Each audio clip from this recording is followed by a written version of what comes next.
sky. That's the message beside. Welcome back to a new episode of Give Me Some Truth. This is Polly Price, and I am here today with co-founder and co-managing partner Nate Condon. Hi, Nate.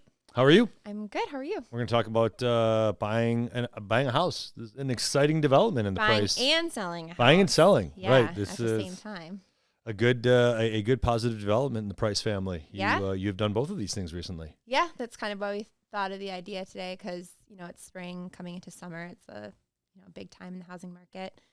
And yeah, my husband and I earlier this year sold our old house, bought a new house, pretty quick turnaround. So Yeah, let's talk about it. and I think that the kind of the genesis of the idea for the podcast was the different world that it is buying a house in 2024 than maybe it was 5 years ago or 10 years ago.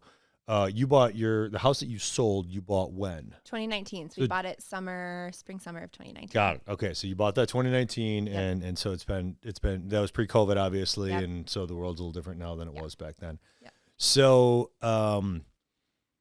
help us understand the time frame from when you kind of thought of, okay, we should start to think about getting a different home to offer was accepted, house went on the market. I mean, was that all happened in 30 days? Did that take 12 months? I mean, what was that time frame like? It happened in about a week, maybe 2 weeks to get the house on the market after we got an accepted offer. No, we found the house kind of like, I don't know, it was end of January, so I think it was a little bit before kind of like the craziness started of 2024. And how long had you been looking? well, always just kind of looking to see, Sure. like, big fan of Zillow. But I was just kind of looking because we knew we wanted to get a new house eventually we wanted to be in a new house before our daughter started kindergarten. So we had a few years. So we were looking in like the Verona-Fitchburg area, and the house came on the market. It was a little bit on the north end of our price range Yep. that we wanted, and our realtor was like, let's just go look at it. Let's just go look at it. Famous last words. Yeah, well, I think he was more so like, I want to set your expectations Right. for 2024. Yep. And honestly, I'm glad he did that, because if we hadn't gotten that house, it would have been a really helpful exercise to be like, okay, if this is what this house is going to be worth in this, in 2024 or whatever, next year, 2035 market, Right. that would have really helped us to kind of see Yep. like, okay, maybe we're not going to get everything we want, or maybe we need to, save for a few more months so we can, extend our budget a little bit more, something like that. Because as we both know, Alicia in our office Yeah. has been taking swings at this pitch now for Yeah. a while Yeah. and unsuccessful, which I think is part of the reason why we wanted to do this podcast, right? Is that people are struggling now to even be able to buy a home when they want to buy a home. It's Yeah. such a weird time right now. Yeah. And I honestly think a lot of it is luck, which is weird Sure. because you can put, as Alicia can tell you can put in an amazing offer on a house. Yep. And, things can fall through one way or the other. And it's just, a lot of it had to do with luck. We had another couple friend of ours who, a house went on the market, and like the sellers were able to get people in to see the house like pretty quickly, and they were just able to put an offer in like right away. Yeah. And the house like never actually, I don't think it actually like went on the market Yep. for like more than a day, and Right. they were able to get that house. So a lot of it's kind of luck and just being ready. Yep. So we saw the house, and we had gone through the exercise like a year ago of getting like pre-approved and stuff like that. And so we knew who we wanted to work with as our mortgage lender, which I highly recommend having someone and trust that you want to, Yep. work with, having them and having a good line of communication with them. Because if you are going on which is exactly what we did, we went on a Saturday to see the house, Mhm. decided like that night to put an offer in on it. And our mortgage lender was great, able to get us like the pre-approval letter. Yep. How did you find the let's just talk about the mortgage process itself, pre-approval, that whole process? Did you find that easy? Did you find that was it different than what you remember from 2019? I mean, how was that process for you guys? I found it easier. Okay.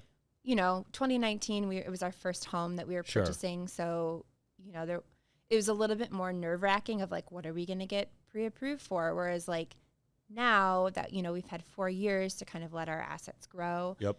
and we had a house that we were going to be selling, that we knew would sell, it made it less nerve-wracking. Sure. Kind of we knew we were going to be able to get pre-approved for what we felt comfortable, buying, and in terms of like an actual mortgage payment. Rates are way different today than they were in 2019, right? Yeah, and we had refinanced in 2020, so we sure. Yeah. Okay, so let's stay on that topic. So, did you find that motivating, or did that have any influence on your time frame at all? No. Okay. I don't want to say no. Like it certainly did, because we, last year mortgage rates are kind of around. We kind of seriously looked in January, February of last year, and mortgage rates were about the same, if not maybe a little bit lower than what we ended up with. But when it came down to it, like, we just ran the numbers. We made sure that the payments worked with us and were sustainable. So even though it was higher and a higher percentage of what, we were definitely giving up, like 2.5% right mortgage. So, you had to swallow a little bit of it and just think like, this is for our family for the long term. This is the house that we are buying, and we are buying this house to live in until, God forbid something happens and we can't live in it anymore, through retirement or whatever. This is a long-term house for us. And it's a house we're raising our family in. We want our daughter to, bring friends home to. We want to host Thanksgivings and Christmas, stuff like that. So while we had to stomach a higher interest rate, we were willing to do that because this is the house and it's just the environment we're in now. And that's what we had to do. Like, if that's what we wanted, then we have to be okay with that. And hopefully we can refinance and get, a certain point, but we didn't go into buying this house thinking like, okay, maybe in a year we're going to be able to refinance. Like you can't do that.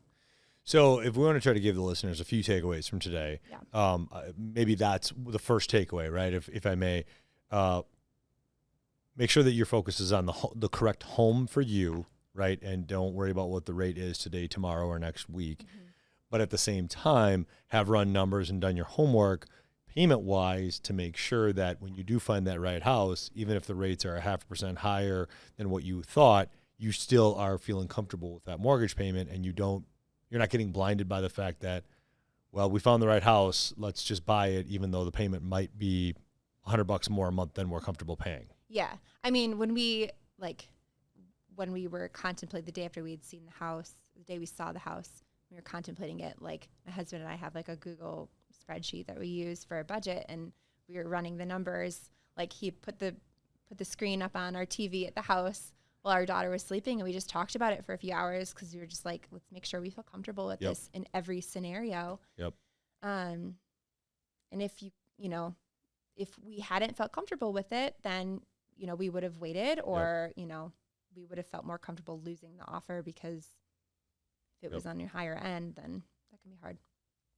So I think that the other takeaway, maybe the sub takeaway of that first point, is make sure that even though we have to move quickly in the market that we're in today, because inventory is so low and because of just the frenzy of demand, make sure that you've done your homework before you get to that first step. Is that a fair assessment? Yes, because when we saw this house, it was we were both just like, this is perfect. Like it was perfect for us, for our situation, for what we wanted. So if we hadn't done that math and made sure it worked for us, like that pulling at the heartstrings, and like we would have put ourselves in a situation to be like, well, let's just do it anyway because the house is so perfect. And then you find yourself, financial distress because you're paying a higher mortgage or whatnot, or you have the higher interest rate. So we had done a little bit of homework before we even saw the house, kind of knowing what we were looking at going into this spring and summer. It just so happened that it worked out with this house. But certainly recommend doing it ahead of time so that looking at the house, what top offer you're comfortable with. Because if you're, going to see a house that's listed at $700,000 and your top range is like 650, well, there's a good chance you're not Yep. not going to be able to outcompete those other offers. Right.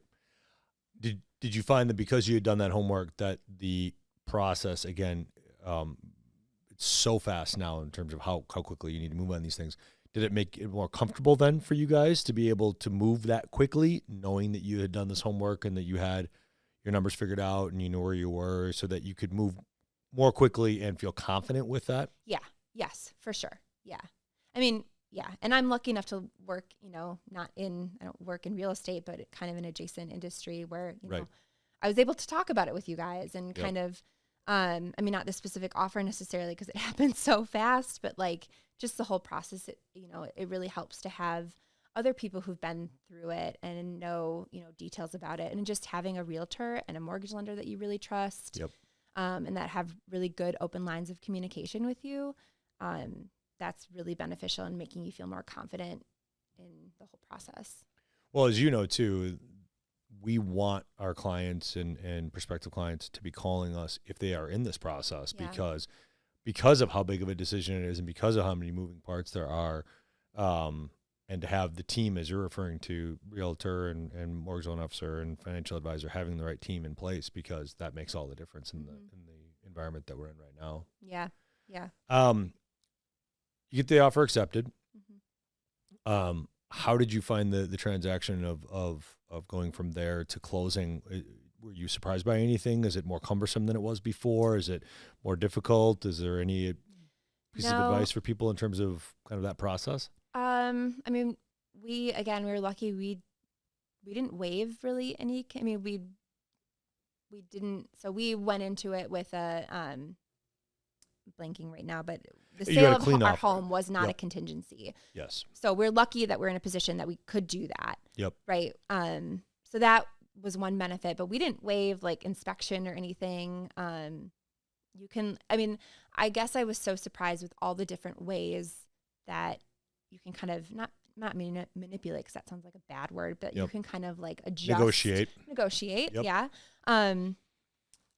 Different parts of the offer. Right. Which were interesting to me because I didn't, again, like I'm going to say this again and again. I think we got really lucky with our offer because we didn't do a lot of that on our offer to buy. Sure. And so, but we did some things like we didn't waive an inspection, but we offered to cover up to, a certain amount of anything that needed to be done. On the sale of your home? No, on the the buying. buy, On gotcha, the okay. purchase of the new home.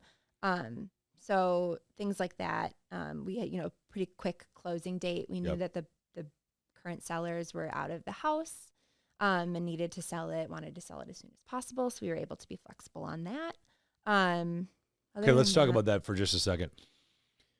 So it was also helpful that you and your husband, and in conjunction with your real estate agent and your mortgage loan officer, knew the levers that you were willing to pull and adjust and those that you weren't, i.e. closing date, earnest money, Mm-hmm. contingencies, things like inspections, things like home warranties. You guys had discussed that and kind of knew what you were willing to do to try to make your offers as valuable as possible or as attractive as possible. Is that fair to say? Yep, absolutely. Yeah, we had those conversations ahead of time, which is good. Again, it was a really quick turnaround. Like we saw the house on Saturday and decided to put an offer in on Saturday night, but we knew our real estate agent pretty well. And so he, was able to, again, open line of communication. We were able to get those things talked about like in a very quick turnaround. So. Had you had conversations about those variables before you put the offer in? Yes. Okay. Yeah. Sure. A little bit. Yeah. But more so like on that, right after we wanted to actually like put the offer. But again, homework, game plan, you had that stuff in Yes. place and you, or at least you had those conversations. Oh, for sure. Yeah. And we also worked with him to buy the house that our first home. Sure. So he knew us, from that purchase as well. So that's was helpful. the view of the world different from the seller side when you were selling your existing home versus the buyer side when you were buying the home that you bought? Did you feel any difference in terms of like wearing this hat and then when you wore that hat? I felt nervous the entire time. Okay. Just because it's such a weird time, right? Like it's such Yeah. a weird, I don't want to say it's a weird industry, but it's a weird, like there's so much secrecy around it of like the hope, and Right. there's waiting. Like you just have to Right. be really patient and understanding. Yeah, I mean, knowing like, when you put an offer in on a house and you're like, I hope I get it. You're nervous. And then it's kind of not the same feeling as when you're like waiting to get offers in on your Sure, house you're right, selling. Like right. that's very nerve wracking as well. And But then when you different. actually get the offers in Yeah. and then you have to turn people down, it's like, oh, I felt awful. I'm just like, I know how it feels because we had put offers in on like 3-ish houses, I think, Okay. when we first bought our first home. Sure. And, everyone in this office knows I cry very easily, but I mean, I cried the first time we got Sure. an offer denied because they say, don't fall in love with the house you're going to Yeah, buy, but I don't right. know, understand how you can't. Right. Why would you put an offer in a house if you don't see yourself in it? Right. Yeah. Yeah. And it's interesting that you touch on that point. And maybe this is the second takeaway that we'll have for people is as much as possible. And as you said, it's impossible to do this completely, but as much as you can, try to keep the decision objective, numbers based, finance based, and not driven by emotion. Right. Because I think that can easily lead you down a path of having to do, excuse me, my computer's yelling at me. That can lead you down a path of disappointment and potentially even in an area of making bad decisions, right? Where you could look at it and go, well, as we were talking about earlier, heck with it. We'll pay the extra $50,000 to get this house because we really want it. And then you don't realize, whoa, now our payment's $150 higher a month than we thought. And now we're in a bad spot. Yeah. Yeah. And this sounds bad, but like keep your expectations low. Sure. Right. Like when we put our offer in on the house, like I felt oddly calm. Sure. I guess because I just thought like we tried, you might as well try. And I didn't think we were going to get it. So it felt more like I just kept my expectations lower. Sure. Going with your guard up. Yeah. And we also knew, we had been kind of looking at houses for a year-ish. And we knew that houses we would consider putting an offer in on kept popping up. Sure. Like maybe not right away. So you have to play the long game. You have to be patient. Yep. And just keep your expectations low. Yeah, I'll take one half step back from this because I sold real estate when I was in college from I can't even believe I'm saying this out loud. This was so long ago. 1995 until 1999, which actually are periods of time. I don't know if people realize that. We're not black and white photos, and it was modern times. Good Lord. However, I bring that up because I want to set a little bit of expectation for people. Normal periods of time in the real estate market are you put a house on the market. It normally should take 30 to 60 days to sell that home. That's how long it should take. Yeah. Okay. A month to 2 months. Okay. And that's if it's priced right. That's if you stage it, you got to do these things, right? Normally, when you get an offer, there's counter offers back and forth between the buyer and seller, in which you're coming down on your price. Yeah. Right. Like, again, this is so bizarre in the world that we're in right now because it's just so the exact opposite of that. Right. And I say that because I want people to understand that we are in abnormal times right now in regard to how fast homes are selling, the multiple offer thing, the escalator clauses. I mean, all of that stuff is just so different than what it was.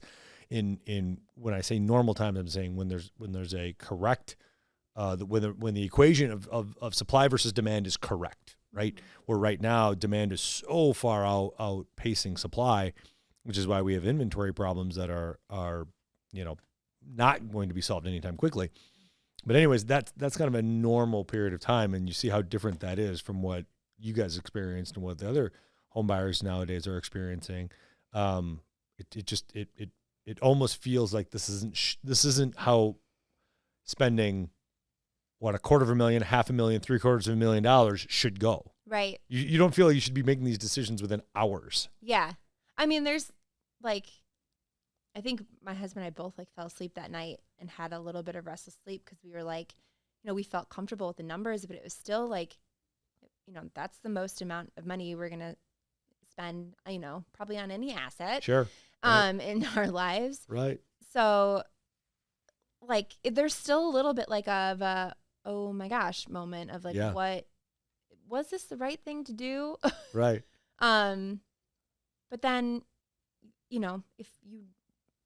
really look at it in terms of like your lifespan and like what makes sense for your family, your situation.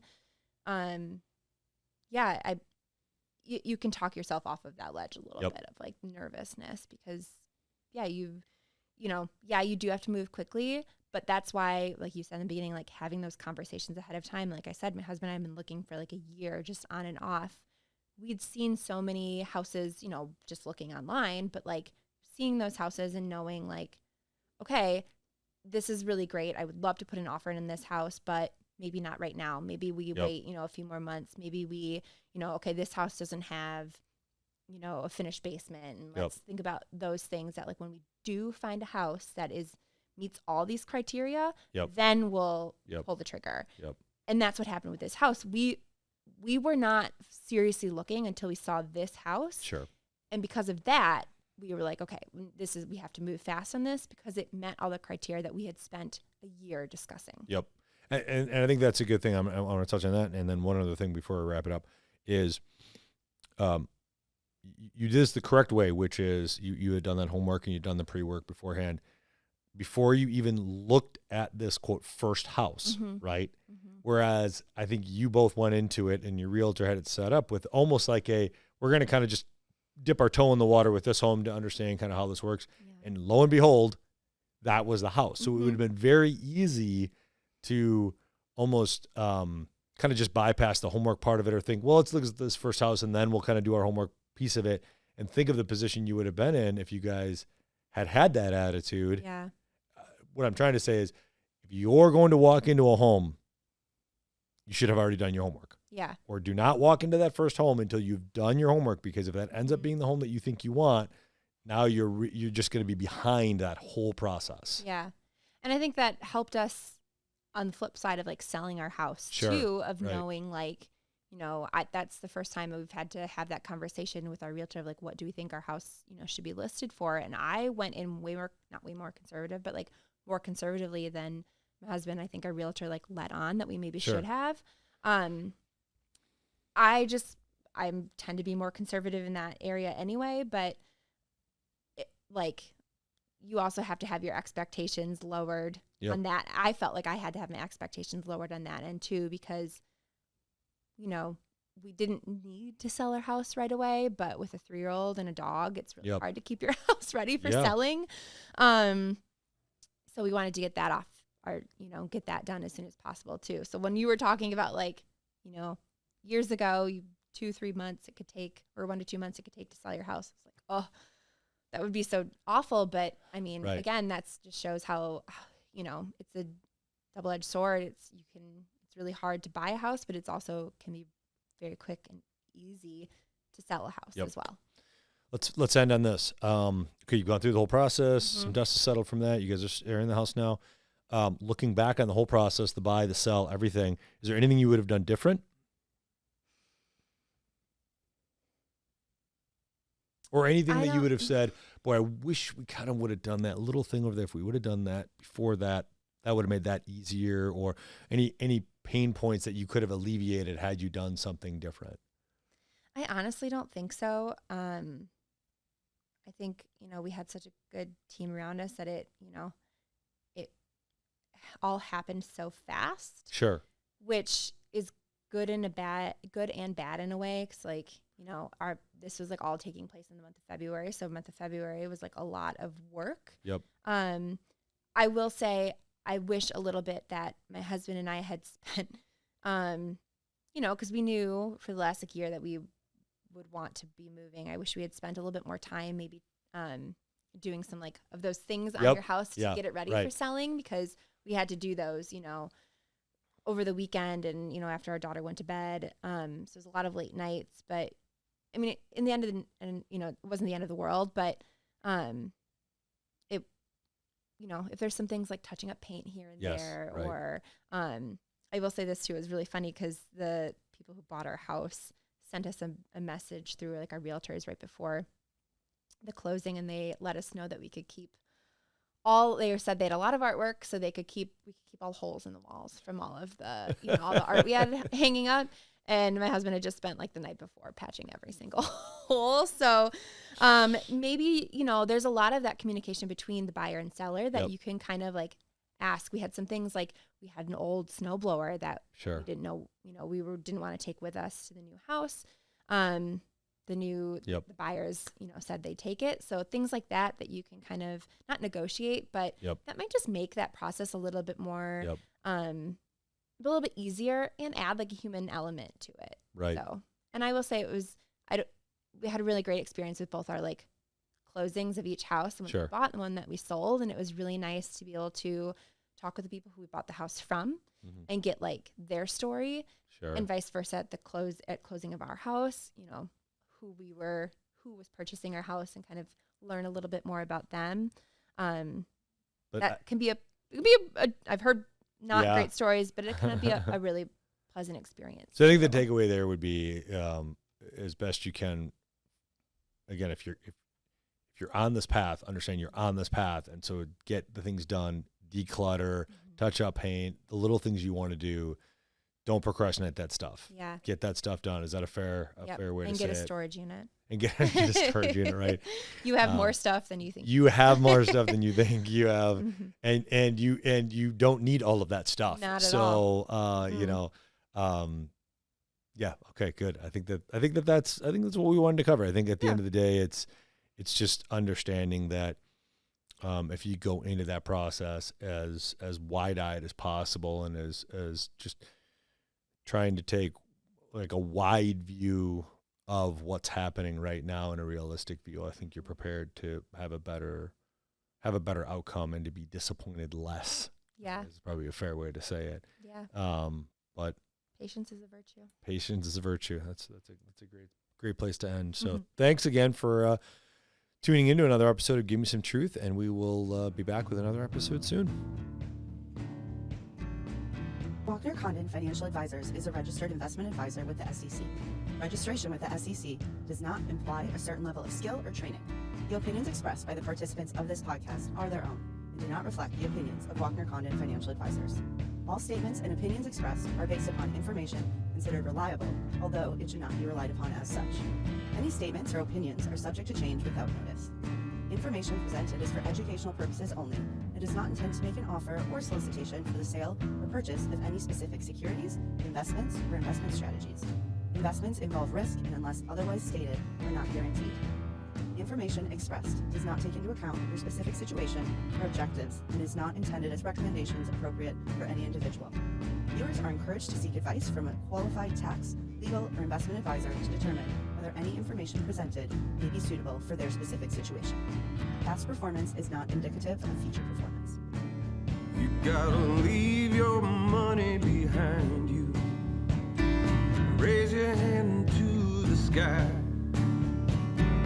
Ask the masses for silence.